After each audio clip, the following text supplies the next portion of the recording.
All right, welcome into Sunday Night Live.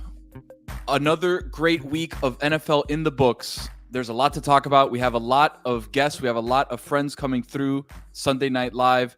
There is no bigger get tonight than the one, the only, John Stugotz Wiener, who is making his first appearance on Sunday Night Live. Stugotz, are you with me? Yeah, another great week for who? Like, I had the same week I've had every week for the last 40 fucking years, Tony. Sorry for cursing. I mean, no, it's okay. It's okay. It's okay.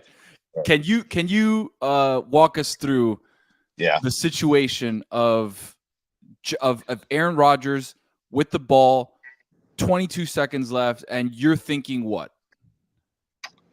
Well, I'm thinking we're not going to win the game. Like, it's just, Tony, it's not enough. Like, by the way, I'm eating dinner right now. I came out to the parking lot. I'm serious. I'm eating dinner with my dad and my wife, and I'm wearing them out with jet takes. And my dad's like, "Hey, I'm trying to order a fucking porterhouse. Like, what are you doing? Like, leave me alone. Like, you want it medium or medium rare?" And I'm like, "Okay, I got to go outside, Dad," you know? And so to answer your question, like, it's just not enough, Tony. They haven't scored 30 points once. I don't think they've scored more than 24 points. I don't blame anyone else other than Aaron Rodgers. That's it. It's on him. Like, he was supposed to be the missing piece. It's not supposed to be Devontae Adams. The announcers today are talking about, you know, Lazard is out. He's a big, it's a big wide receiver. He's Aaron's go-to guy. Get the hell out of here. Mahomes is winning with guys you never heard of. Like, it's unbelievable. So it's just not enough. It's never enough, Tony. It just feels to me like they did everything they could to make the Aaron Rodgers experiment work, right? Last year, the excuse was the Achilles injury. Valid excuse. He gets hurt within the first 4 plays of the game. Okay, we get it. The media machine rolls on. You finally get to this year. He's healthy. You figure you have a good defense from what was on the field last year. You get weapons around him. Another year of Garrett Wilson. You get another year of Breece Hall. Like, the weapons are there. Like, this team has been a quarterback away for like 5 years. And now they're again in the same spot they were 2 years ago, a quarterback away. Right. And then they have quarterbacks that were on their roster that are playing good football elsewhere. And so Sam Darnold, Geno Smith, like, it's really annoying, man. It's hard. It's hard being a Jet fan. It's hard. Like, he was supposed to be the guy. He's supposed to be the missing piece. Listen, I think we could safely say, so, you know, sometimes they say, like, the second year after the Achilles is the year where you're at your best, right? But he's 40 years old, man. So, I mean, like, I don't know if he's ever going to be right again. And so I think we can all agree at this point, Aaron Rodgers is not the quarterback he was 3, 4, 5, 6 years ago. He's never going to be that quarterback again. He was supposed to be good enough, just good enough for the Jets to compete because they had a really good defense and good players around them, as you pointed out.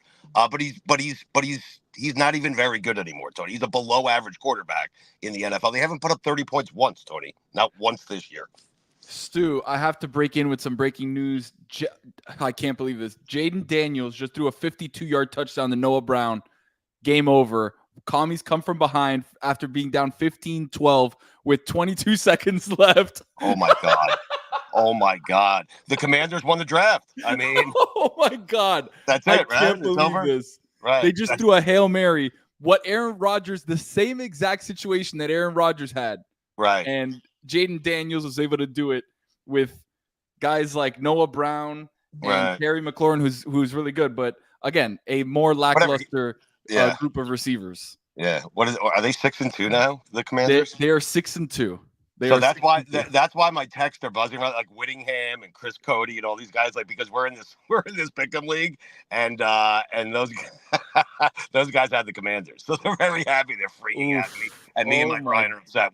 Me and Mike are the Bears. So. Oh my God, I know, but Tony, like, the Commanders are good. Like, every organization, okay, over the 40 years I've been a fan of football, has stumbled into like a good stretch, a good run, except for this organization. The Patriots at one time were one of the lousiest organizations in football. The Bills at one time, one of the lousiest organizations in football. The Buccaneers have stumbled into 2 Super Bowls. The Falcons almost stumbled into a Super Bowl. The New York Jets are I'm serious, the only organization that have not at least just stumbled into making a Super Bowl appearance. It's unbelievable. Them in the line, it's unbelievable. Jameis Winston, by the way, is back, huh? Oh my God. We do. Again, outside of the Jets fandom, this is a great week of the NFL because Jameis is back. He's doing his thing on the sidelines. Like there is a lot of fun to be had. A lot more from you this week on the LeBatard Show. Stu, thank you. Go enjoy dinner with Abby, with your dad, with the whole family. Try to not inundate them with jet takes, but I know it's going to be hard, but we love you. We appreciate your time on the show. All right, I love you, buddy. The Jets would make the playoffs with Jameis Winston. Like, for sure. Yeah, without a doubt. They should trade him straight up for Aaron Rodgers. The Browns, I think, would say no. Tony, don't listen. I got to use that tomorrow. Okay, I'll talk to you. It's all yours. It's all yours. Oh, you got to support me. Bye. I will. Bye. Okay, bye. All right, that was Stu. We actually have the game winner. Can we pull up TD? Let's see. Oh, we got our second. Yes, sir. All right. So I started the show early. We had Stu give a little bit of his hot take with the Jets. You text me, holy shit. I see the chat buzzing. They're like, Jaden Daniels. I look down. Stu's in the middle of giving a take. I see Noah Brown pass from Jaden Daniels, 52 yards for a touchdown. We're going to play it right now. Comes down to one last play. There's no way. And it's going to be getting longer by the second. You're all the way back at the 30-yard line. No way. Now you can step into it. Here comes the Hail Mary with the game on the line. And the ball is caught! Caught! It's a miracle! Way! It's Noah Brown! No my goodness! way! This town is going crazy! No way! House in Landover, Maryland! He did it! Oh my God. Hey, what can't he do? Wow. I don't know. Like that was crazy. Okay, so the end of the game was nuts because I've never seen a mood shift like the one that Dan Quinn just had. Because when they punted on 4th inches, give the ball back to the Bears marched down the field, score a touchdown, and Dan Quinn was like, oh my God, like how this happened. And then you see the first clip after he scores a touchdown is him sprinting on the field, like not even knowing what to do himself. But I think the Commanders are this year's team of destiny because, dude, like that ball landed short of the goal line and then it tipped back up right into the perfect spot because if you watch it a little closer, it kind of looks like Noah Brown before he like realized the ball in the air, he's about to accept that it's about to hit the ground, and then he sees it in the air. He's like, oh my God, just won the game. Like it's right here, it's right there. But yeah, that was a great game. I think you got to see just about everything you want to see from both rookie quarterbacks. I know Jaden had a bit of a cleaner game, but still, Caleb had a bunch of great moments, drove him down the field at the end, and then you just get fireworks like as time expires. That was awesome. There's nothing like the NFL. There's nothing like football. That's what we do this for. Like it's insane. To the point, we'll start there. In that Caleb Williams, Jaden Daniels game, I was looking around saying, damn, we know that Caleb has the spurts of being good. The problem is it's been against bad teams the last like 3 or 4 weeks. Commies on defense, I'd say middle of the road. Is that fair to say? They're improving. Like they're definitely not as bad as they were at the start of the year. Because they were kind of winning shootouts to start the year, which is what was kind of crazy about this team because they were so bad on offense last year. So to jump up and be, one of the top 5 units in the league has been a huge surprise. But now the defense is going to play better, and say what you will about the Bears offense, but the last 2 weeks against other bad defenses, they cut them up against the Panthers and the Jaguars. So for them to even like take this step, embody the Bears offense for the most of the game, outside of the late touchdown drive, this is a good team, man. I have to eat shit for what I said at the start of the season because I thought they were going to be terrible. I was like, man, this defense sucks. Rookie quarterback, they're still building out the offense. Like this is probably gonna be one of the worst teams in the league. And now they are the best team in the NFC East and on track to host a playoff spot. Like that's insane. It's really crazy. And they were hamstrung by having Cliff Kingsbury as their offensive coordinator, which you were like, there's no way it's going to work. Like it just can't work. Yeah. And it just continues to work day in and day out with Jaden Daniels. And I was a little nervous about the Caleb Williams experiment at the beginning of this game because I was like, damn, dude, like you've seen NFL defenses, what to look for. The game slowed down for you a little bit. You've been able to have success, albeit against bad defenses, but still, like you're having the success. You can start visualizing it and like making the plays. And it was like 9 for 21. And I was like, who is this? Anthony Richardson? Like, what are we doing? Like, Jesus. Like, which we'll get to in a little bit. Like, again, he's got glimpses, but the problem is it's whatever. Not the story. Caleb, if he can put it together, and he made great plays towards the end of that game, that last drive, that throw to Keenan Allen, where he kind of scrambled out, threw it over the top. I was like, oh my God, there's a safety there. There's somebody there. Because that play never gets made in the NFL at work. The last throw to DJ Moore at the end too, like on the sideline. That insane. Like I don't even really feel like, we need to, because what people always want to do in these circumstances is rehash like draft debates, like a draft that just happened, say, oh no, they should have taken Jaden or May. No, they should have taken Caleb. Like, no, maybe all these guys are good in their own right and in their own ways. And like, I don't think that any team, we'll see what happens with the Broncos, but Bo Nix had a good game today. But I don't think that, of the top 3 picks in the draft, like you should feel pretty good about that as a fan of the league and as fans of those individual teams, because even though Caleb had mistakes today, it's not like an incomplete project, I would say. Like, you still see high-level plays, you still see like stuff that a lot of veterans can't do. So, you're just gonna have to give it time. Like we're still pretty early into all these guys' careers, and so far, like the early returns are good. I think that this is just awesome. But we got to see the battle between the number 1 pick and the number 2 pick come down to the wire, and they both made excellent plays in the last 2 minutes of the game. That's what we're here for. The NFL's in good hands going forward. All right, if I gave you a pick between the biggest storylines of Sunday, would it be Jets collapse? Would it be Jameis back? Would it be the game we just talked about, or would it be Chiefs stay undefeated? I think Chiefs is pretty interesting, honestly, because really? I just feel like some of the discourse about their offense has it's kind of lost the plot here. And to me, I've been saying all season long, this is still a really good offense. They're just stuck like in the margins. Like their red zone rate was really bad, and they turn the ball over a lot. But people fell in love with the Legion of Zoom, right? Where they had Tyreek Hill and Sammy Watkins and a bunch of other 4-3 burners, and they're just dropping, 60-yard bombs every single game. When you actually look at like the totality of Andy Reid's coaching career, that stretch is a blip on the radar for how he usually calls offense. Because what he wants to do is kind of how they're playing now. We will just get 5 yards every single play. It won't be sexy. It won't be fun. But every single play, we are just going to slowly march down the field and get to the red zone, which is ultimately what you want an offense to do. But since it's not as like explosive, it's not as, as fun as it used to be, I think people have kind of fallen by the wayside, like, oh, like this sucks. But when you start looking at like success rate, which is, basically how well you're keeping the ball on track, moving down the field. They're first in terms of like they have the best rushing game in the league in terms of consistently rushing the ball well and picking up the yards they need. So this is a good offense. And then you get the red zone success today and you score almost 30 points. So, dude, they're 7-0. There's no reason to be concerned about this team at all. They are 7-0 with a great offense, a Hall of Fame quarterback, and one of the best defenses in the league. Like we have to readjust our expectations of what this is supposed to look like. I think that's the most important point. You nailed it, because we're usually expecting the high flying offense. We're usually expecting big chunk plays and Mahomes to make Mahomes level plays.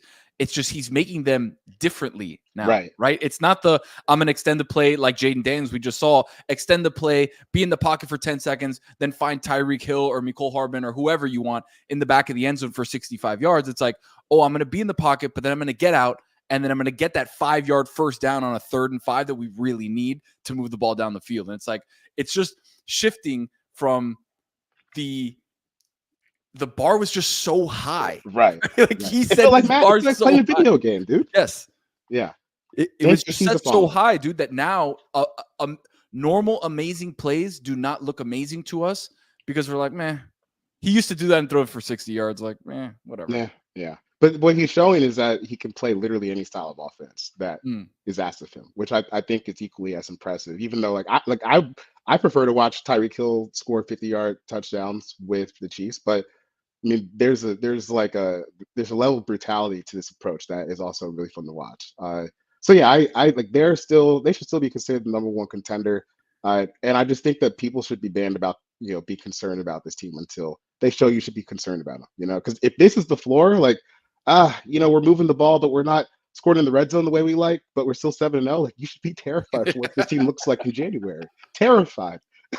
Especially if Chris Jones like takes it to that next level, like he usually does around December, where he's like, "Oh, I'm just unguardable." Like, excuse me, guys, come on another way. Excuse me. Yeah.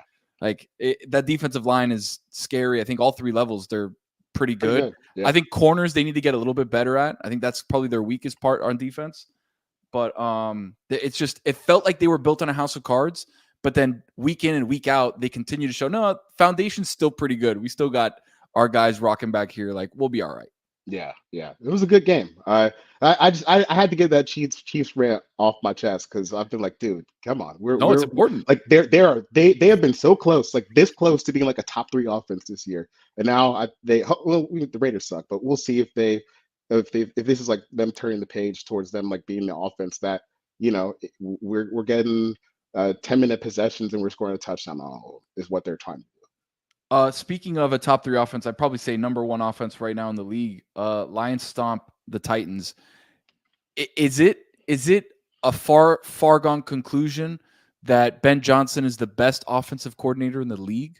Is there anybody close? I mean, yeah, he probably is at this point. And I mean, he's got a lot of great players that just mash. But to his credit, also. I think he's concocted like the perfect offense for this group of players. I mean, have you looked at the box score for this game? It is befuddling. It's wild. It's wild. I have it here. Hold on, I'll read it for the people that don't that haven't seen it. The Lions had 61 net passing yards today and 4 touchdowns. Jared Goff threw for 85 yards. Yes, and 3 touchdowns. They had 225 total yards today and 52 points. I mean, like the more you start, they were 3 for 9 on third down. They scored 52 points. Like the more you look at it, it's like, what the hell happened here? But this is like, this is honestly just peak field position. Like just a win for the Lions defense because in the second half, their touchdown drives, like how far they had to go score a touchdown, 25 yards, 12 yards, 22 yards, 9 yards, 26 yards, 48 yards. So like.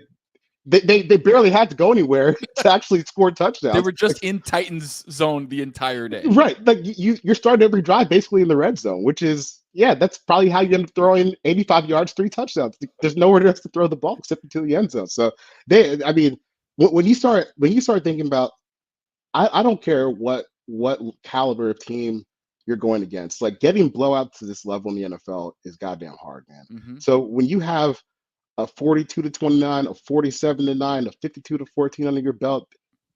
This is an elite team. And I think the defense is just going to get better and better as some of those young guys on defense start to get reps, especially in the secondary. Obviously losing Aiden Hutchinson hurts. They were able to survive that today. Shout out to Mason Rudolph for the assist on that. But overall, I think this defense still has a lot of room to improve. Like Terran Arnold, I think he can be a pretty good corner in this league. Brian Branch is awesome. Brian Branch is awesome. And then they drafted Rakestraw in the second round from Missouri too. So, dude, it's going to take a little time. But like, if this is the floor for what some of this looks like, that's a juggernaut, man. A full juggernaut.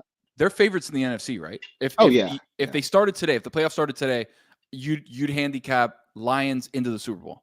Yeah, I would just guess Lions Chiefs if I had to today. I think the only thing that could hurt them is, like I said before, NFL's tough. They still have a ton of divisional games left. Mm-hmm. They think they still have to play the Bears twice. They have to still play the Packers twice. They still have to play the Vikings again. The Packers next week. Yeah, so right. So this is where, and this is going to be true for all the NFC North teams because they're all playing so well right now. But they're going to have to start fighting within the division against the other teams who are also all 5-2 and above. So as long as you can survive like the majority of those games and lock up a home, the number 1 seed or the number 2 seed in the NFC, this feels like a team that feels ready to go on the run, maybe in the way that last year's team wasn't quite ready.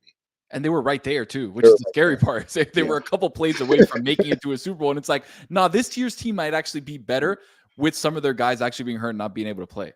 But it just looks like to me like Goff was one of those rare arcs of a career where it was like, he's cooked. We're going to trade him to a team that is cooked. And then all the pieces came together to be like, wait a second, he's kind of elite. Like in this offense, he's elite.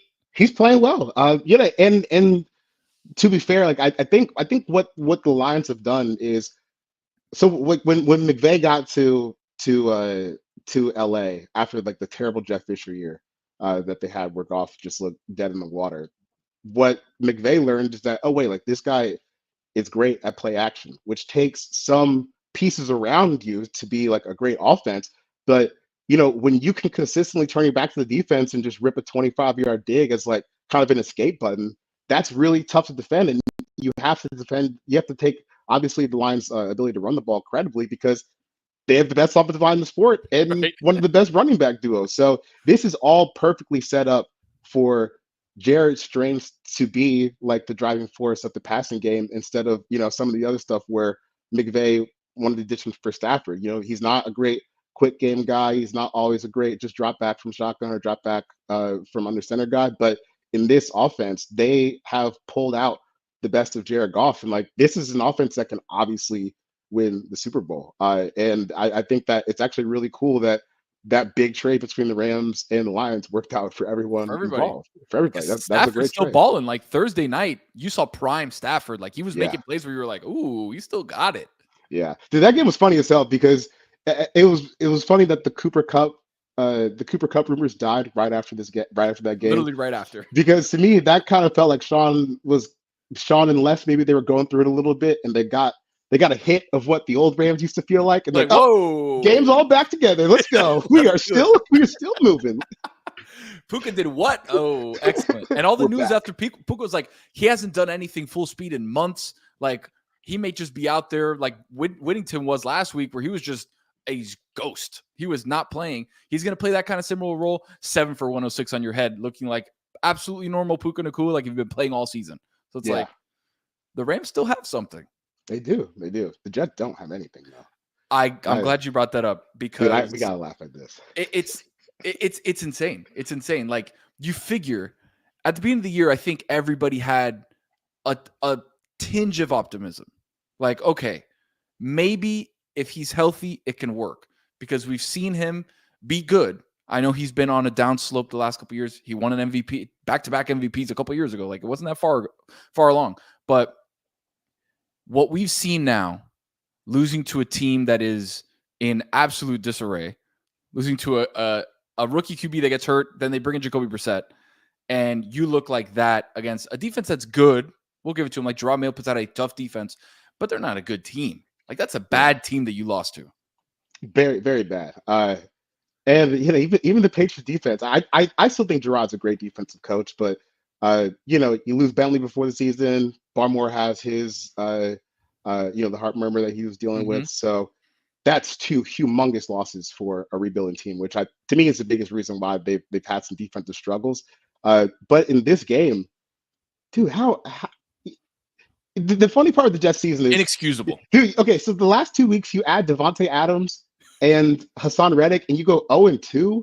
Like, what's happening here? And the way that they lost this game, to me was a little surprising, because the Jets defense, like, since Robert Saleh got fired, the Jets defense hasn't been great, but like they were also down like 3 to 5 DBs at any given time. So they were extremely hurt, but they were back for this game, and they just marched down the field at the end of the game with Jacoby Brissett throwing like 2 yards. It felt like they were just throwing 2 yards at a time. He's fighting for his life. He had the slowest 3rd and 9 scramble outside of what Kirk Cousins did today that I've ever seen. Like sometimes, like, you'll start watching guys, and especially at this caliber of athlete, like when they start hitting the open field, you expect to see a second gear, right? And it just stay cruising, and he barely got the first down, and then it was over. They were able to get down the field. So this was also kind of a perplexing game, because when you start digging through some of the numbers, like the Jets, they averaged almost 6 yards a play today. Breece Hall had a nice game. Aaron Rodgers, 0 turnovers. Breece Hall or Aaron Rodgers mostly had a nice game, but they only scored 22 points. So like, red zone play wasn't great. I know they missed a field goal. And you have to call it what it is at this point. Like, they're just a bad football team. And I am a little surprised they're this bad. I was going into the season like, you know, when you start talking about the Jets and their preseason projections, it was so many if-but equations. If Tyron Smith is healthy, if Mike Williams is healthy, if Aaron Rodgers is healthy, if there's more cohesion on offense. So that's what kind of gave me a little bit of pause. But you could still see a world where the best case scenario for this team was like a 13-4 AFC East champion hosting a playoff game in January. But the bottom has fallen out so far, like where you're losing to a 1-6 team. Where Gerard Mayo was been under heat for calling his players soft last week. How are you losing to that team? They burned all 3 timeouts in the first half in the first quarter. They're just horribly disorganized. And now, like you have to. I think their season's obviously over. But now here come the Texans on Thursday night. The Texans, I think, are a pretty flawed team, but dude, that's still a game that they can win. To spend all this money to end up still being the Jets at 2-7, they spent so much to be here. Yeah. They spent picks on Aaron Rodgers. They spent picks on Hassan Reddick. They've drafted a bunch of guys high, and they have absolutely nothing to show for it. I really just can't get over all this. It felt like they had a coach that was somewhat respected by the players, right? And Robert Saleh, and then the clash pretty obviously with him and Aaron Rodgers. And Woody Johnson's going to side with the guy that he hoped can bring him a Super Bowl and that he's paying a shitload of money to. But now Robert Saleh's gone, Ulbrich in, and it's like, who's the head guy in charge? Like, what are we doing? Who's calling plays? Is it Aaron Rodgers just in there being like, all right, and Monday, let's say Tuesday through Friday, is it just Aaron Rodgers getting up at the meeting and being like, I got it, guys. Don't worry about it. I know what we're doing. Devontae, you're good. Garrett Wilson, we're good. All right, let's do it. It just feels like there's no cohesion whatsoever.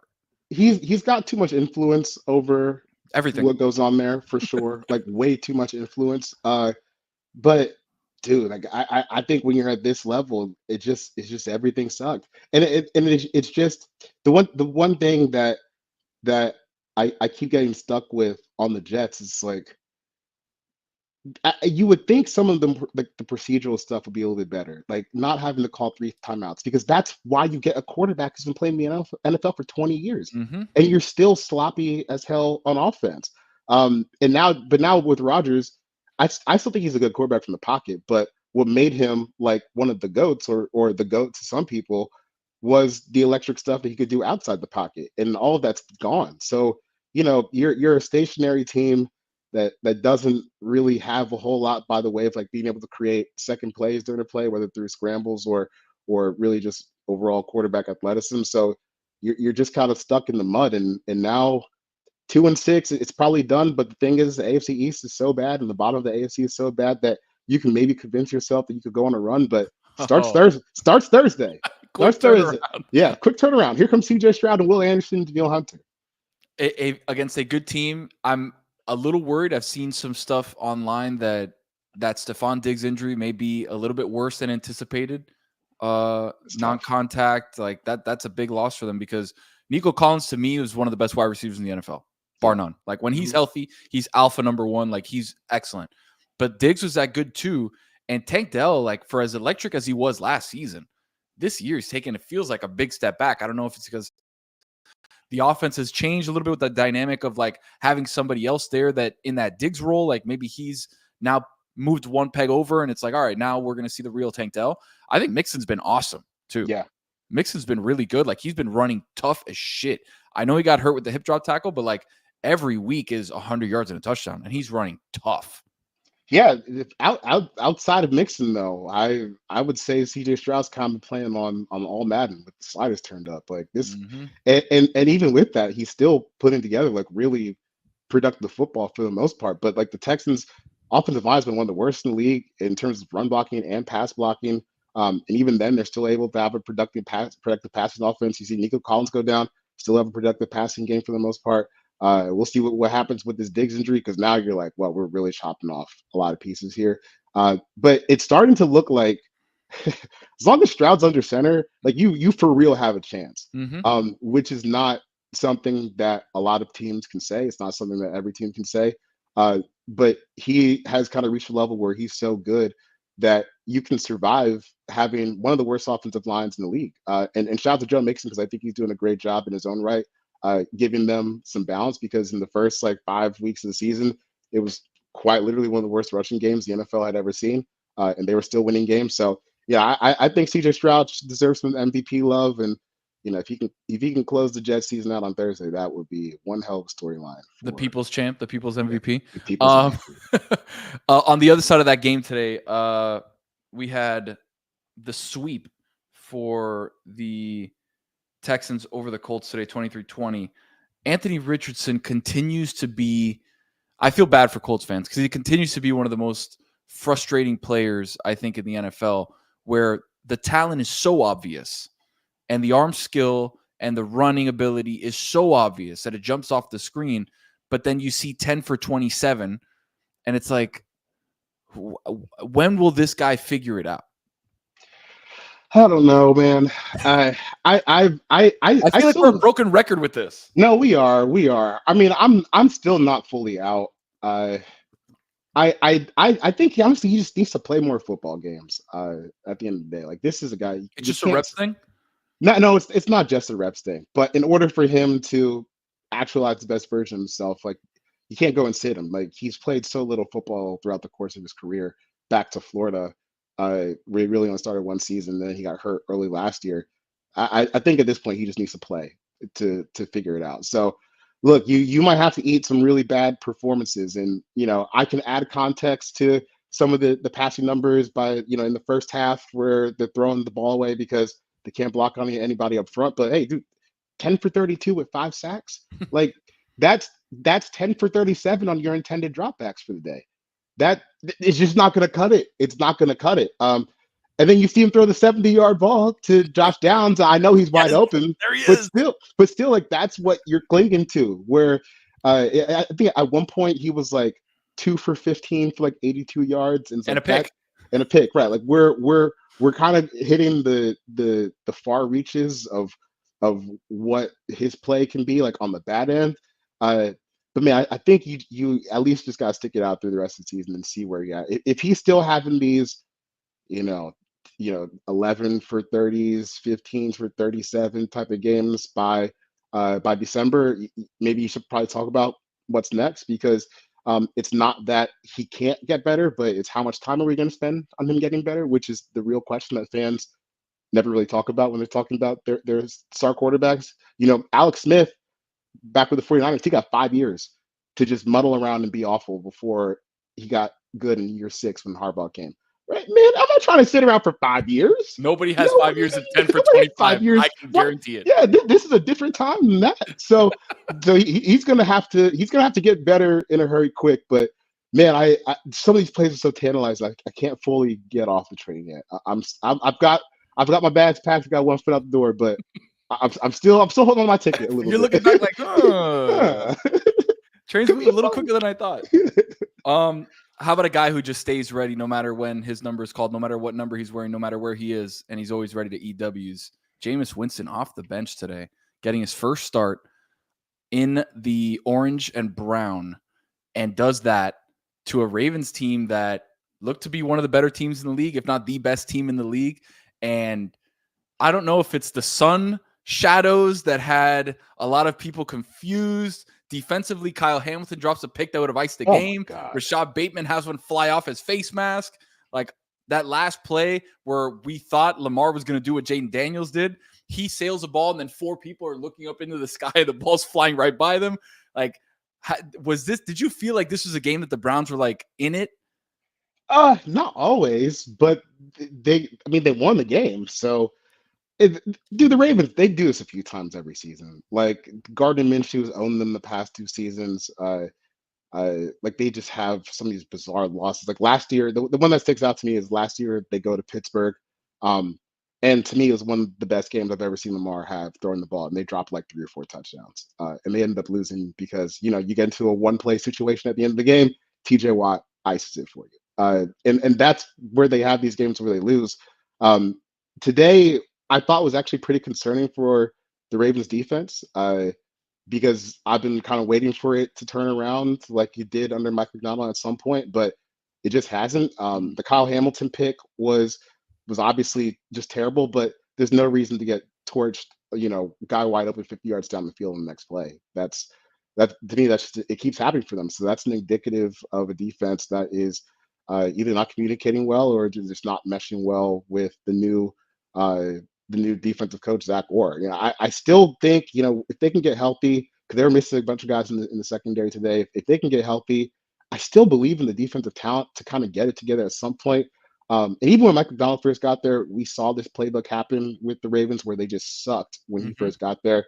And then, by the time that he leaves, every Ravens fan is just devastated that he's out the door. So I wouldn't be completely out on it yet, but it's never good like when one of the worst offenses in football, and we'll get to that in a second, comes alive and they score 30 points on you in a division game that you need. So that was a great opportunity to be 6-2, take a 1-game lead over the Steelers, and now you're just kind of waiting to see what happens to them against the Giants.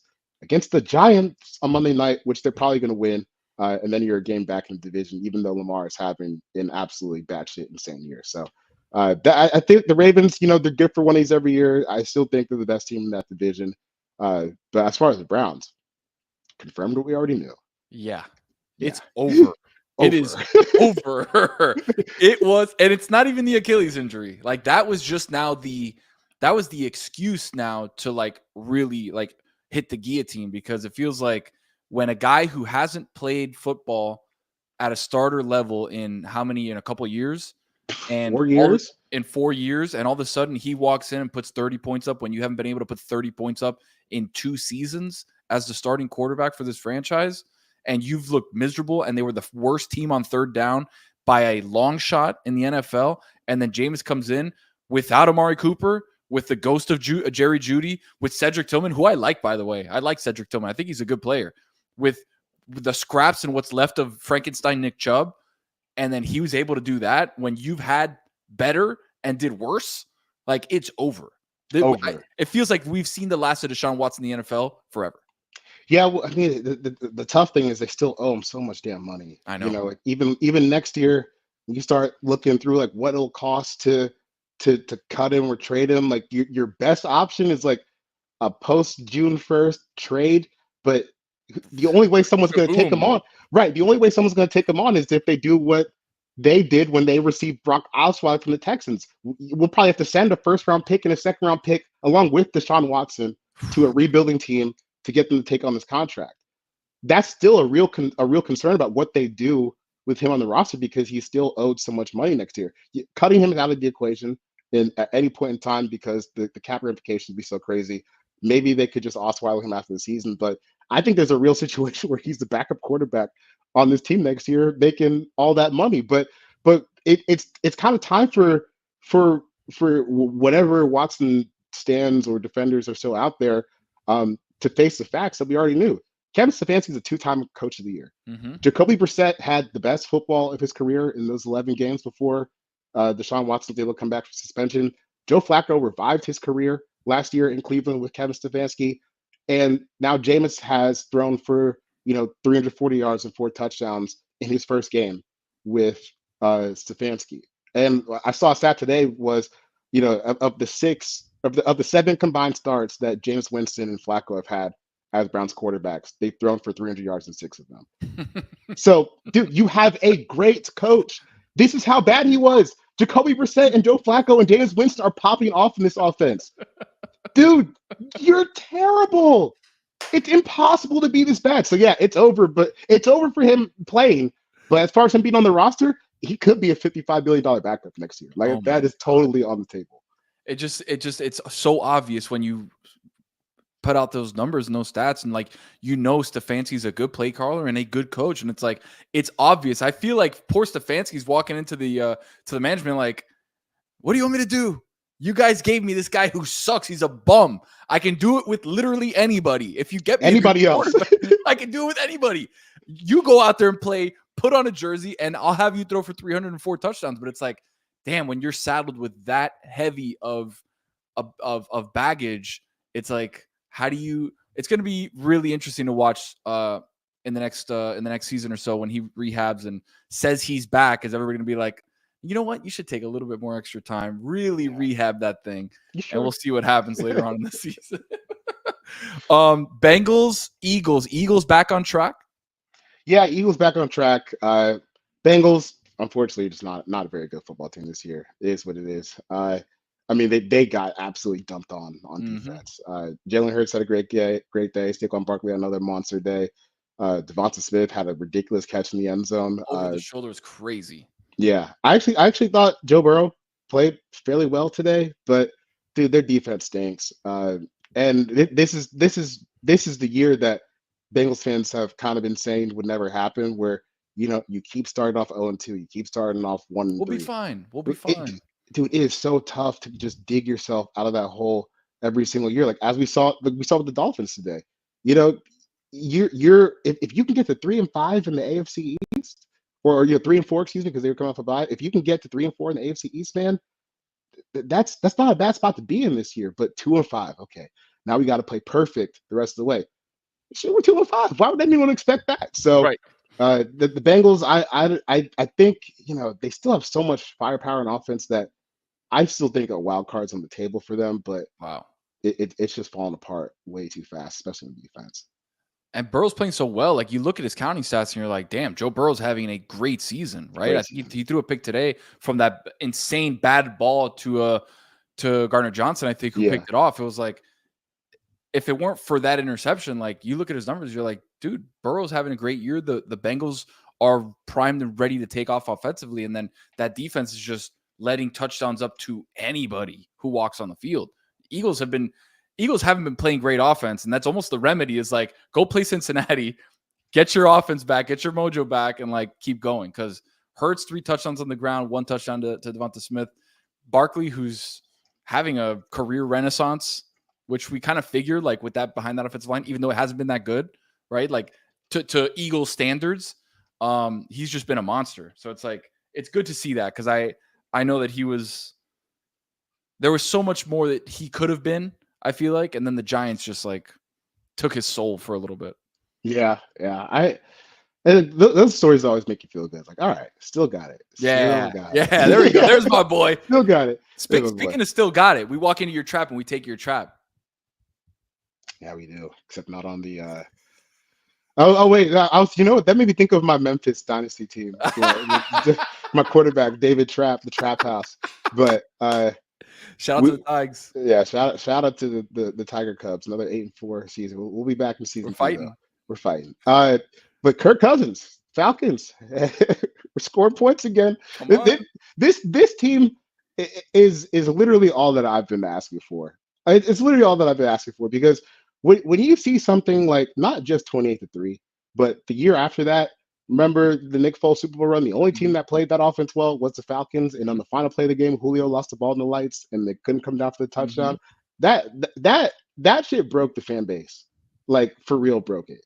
And then you kind of flounder around having a decent offense for a little bit before everything gets bad. But the ethos of what we grew to love about the Falcons in the 2010s is we can score 30, we're going to give up 30 most likely as well. And it feels comfortable. It feels comfortable. It's been 7 years since I've seen this team play a playoff game. I don't expect them to go on a run or anything, but can we play competitive football in January? I forgot what that feels like. So the fact that we're on that track again, it feels great. Kirk has given them adult quarterback play that they've really been lacking for the past 2 seasons. Because this is basically the same exact guys they had last year, but you just swapped in Kirk and you put in Darnell Mooney. But other than that, it's the same exact cast of characters. Now they have a top 10 offense. Kirk's been good enough. I still think he's kind of hobbled a little bit, but like the procedural stuff and how he can just cut through plays and read defenses, way better from where they were last year. And then we got the Kyle Pitts monster game today. Finally, almost blew it, but the pylon cam wasn't working, so they couldn't review it. I was gonna say somebody made a call. Arthur Blank made a call down to the pylon guy, say, "I'll give you $5,000. Don't just kick the pylon cam over. I don't want to see it." That would be lower than I'd be willing to go. Here's $500, bro. $500,000. If you let Kyle Pitts score that touchdown, I'm pissing money. Like none of this is real for me. It doesn't matter. Here, have it. Because man, like it looked to me from that back camera that he definitely dropped the ball before. He dropped the ball. definitely. But they're like, hey, it's a touchdown. I was so confused that he was even doing that because, like, do you not realize Antoine Winfield's on your ass, bro? He's like, right there. He's and right he there. Flies. Yeah, like, didn't he look back when he caught the ball? Like, I was really confused why he felt comfortable, like he had enough space to do that. Just running to the damn end zone. But hey, the gods blessed us. Usually these are the games the Falcons lose, but somehow they're winning them this year. 5-3, and the rest of the NFC South is a total dumpster fire. So let's Terrible. go. The Godwin injury, I think, was huge. Mike Evans will get back to hamstring, whatever. But the Godwin injury was huge for them because, like, you talk about Mike Evans being the 1,000-yard, 10-touchdown guy. Like, yes, he is that, and he'll always be that. But Godwin was really like the focal point of that offense, opening up the middle of the field for them. And with him out, it's like Trey Palmer, Sterling Shepard, who got hurt today. McMillan, it's like a bunch of guys who are not really what Godwin is. And Baker still had a nice day, found Kate on a couple times, Rashad White. Bucky Irving's awesome. I love Bucky Irving. Great player. Yeah. He is a really tough runner. They got a really good three-headed guy because Sean Tucker's a badass too. They moneyballed the hell out of that running back room, and it worked because none of those guys are high draft picks. I don't know if you saw it, like it was maybe 2 weeks ago. Sean Alexander, the old Seahawks running back, was on Kay Adams' show, and Kay asked him who his favorite young running back was to watch, and this was like 2-3 weeks ago, and he said Rashad White. We're like, really? Of all the young players, I was like, Rashad White. And since then, like they've been mowing people down on the ground. And Rashad White had a good game today, so shout out to Sean Alexander. I guess he was right. I probably would say like Bijan Robinson or something like that, but Rashad White, another good game today. K9 too has been having a great year. Kenny Walker's been awesome. Yeah. Buffalo goes to Seattle in a game that it felt like they could have gotten exposed. No DK Metcalf, so it's going to be tough sledding for the Seattle offense. But for them to just kind of quit the way that they did, I know that there was a lot of issues within like the 2-yard line. They had the snap go over his head. What was the other one? I think it was a fumble, something like that. So they had two go-in touchdowns that ended up either being field goals or nothing at all because of some mishaps at the goal line. But it's like, man, it felt like that Seahawks team was like getting some steam, and the Bills felt ripe for exposure. And then all of a sudden you see them do that and you're like, oh, okay. Tough road win for the Bills. Dude, if you're a fan of another AFC East team, this has to be just demoralizing. Like, if this is what the Bills look like when they're retooling, like what are we? That's a bad sign for the next like 4 or 5 years that they're still this good after gutting part of their roster and dealing with a ton of injuries throughout the start of the season. So Buffalo, I don't know if I'm convinced they could win the Super Bowl, but like, dude, it's not even Halloween yet, and they damn near have the AFC East locked up. So that was a really impressive performance from them. Seattle, I don't really have too much to say. Like, they gave up so early in that game. They got steamrolled. But Buffalo was great. Josh Allen's an MVP candidate. I think Sean McDermott deserves a lot of credit for what he's done with this defense, because that side of the ball has seen a ton of turnover since the start of last season. So, hey, this team's rolling right now. They're going to win the AFC East. They're going to host another playoff game. It's like the more things change, the more they stay the same in Buffalo. Yeah. Funny enough, Amari Cooper had one more catch than you did. Nice. 1 for 3. There we go. And you feel like that was the big addition, right? And it's like, all right, now the offense is really going to get going. Khalil Shakir, 9 for 107. Yeah. There's guys like that. Khalil Shakir, Khalif Raymond, guys like that. They're just gritty, like slot guys that I just love. I love those guys, dude. I'll take a team of Khalil Shakirs all day. It'll be the toughest 600 yards a season you've ever seen, 8 yards to catch, just getting craft over the middle. Exactly right. Just getting that first down, putting the ball out. Anything else from the we got a good one tonight. On paper, we got a good one tonight. We'll see what actually happens. Kickoff probably just happened right now. 49ers and Cowboys. Cowboys are dead in the water. We know that. Seahawks. 49ers are hurt. Yeah. Everybody's hurt. Like, those two were supposed to be kind of the best teams of the NFC, and now they're middling at best. Yeah, I mean, dude, Dallas has like legitimately one of the worst run defenses in NFL history. That's not hyperbole. Like, you can look up any stat that will back that up.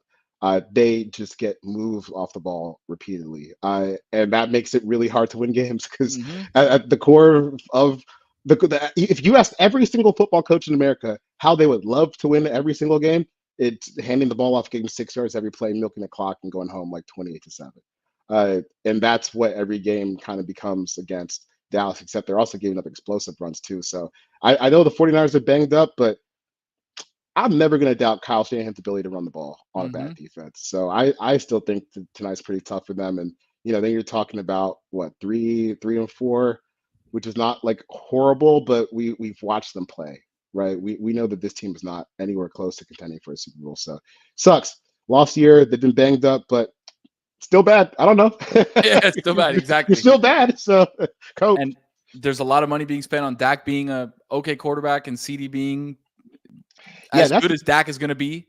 That's been really confusing. Like that hasn't been popping off the way it should, because to me, I thought that was one of those quarterback receiver connections where you could just zombie walk. Zombie walk, 10 catches, 100 yards just about every game. But man, everything's so hard for them right now. The other wide receivers don't separate. They can't run the ball. The rookie linemen have either been hurt or up and down. It's just not a conducive, like, supporting cast ecosystem to even allow something like Dak to CeeDee Lamb to flourish, which is, those guys are so good that should be automatic. And the fact that even they're struggling, I think it goes to show they have some really, really deep-rooted problems on their roster right now. I said a couple weeks ago, they have no identity. Yeah. Zero identity, just nothing. Yeah. Like, can't run the ball, can't throw the ball, can't stop the run, can't stop the pass. They have a good kicker. No. That's their identity. Aubrey, he's awesome. Yeah. Somehow they're 3-3. Yeah. It's not an impressive 3-3. Like, you're scraping by the Giants and the Steelers, but I don't know. I think their season's cooked. America's team is cooked. That's Charles McDonald right there. Charles, let everybody know where they can see your stuff and read and watch and listen to all the good stuff you do. Yeah, check me out on Yahoo Sports. I do a podcast with my buddy Nate Tice, Football 301. I'm on every Thursday. He does an episode with Bat Harmon every Tuesday. It's been a lot of fun. Pound around on Twitter. I guess I'm on here a good amount now. So yeah, you can find me. I'm usually just tweeting my ass off, making jokes, and then having a good time on Sunday. Follow him at 4Verts on Twitter. The Sunday Night Live presented by Smirnoff, the world's #1 vodka. Please enjoy responsibly. We had to get that in there before we wrap up. Enjoy all of the football. We have so much football happening. College, pro. We got the World Series. We got this. We got that. It's just a good time to be a sports fan. So, Charles, appreciate you coming on, bro. Thank you. Yep, anytime.